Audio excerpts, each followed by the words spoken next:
এই মুহূর্তে সবথেকে বড় খবর হলো কলকাতা হাইকোর্টের স্কুল শিক্ষক শিক্ষিকাদের জন্য বড় আপডেট এবং বড় নির্দেশ দেওয়া হয়েছে।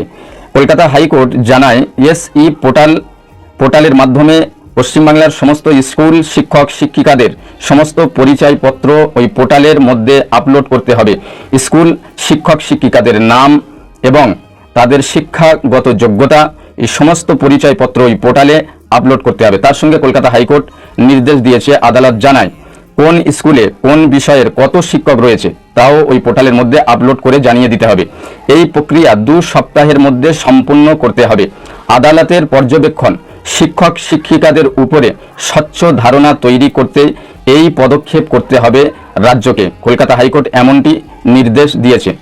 কলকাতা হাইকোর্ট বলেছেন যে এর মাধ্যম দিয়ে কারা কারা বেআইনিভাবে স্কুলে চাকরিতে নিয়োগ হয়েছেন তাদের সহজে শনাক্ত করা যাবে বলে জানিয়েছেন।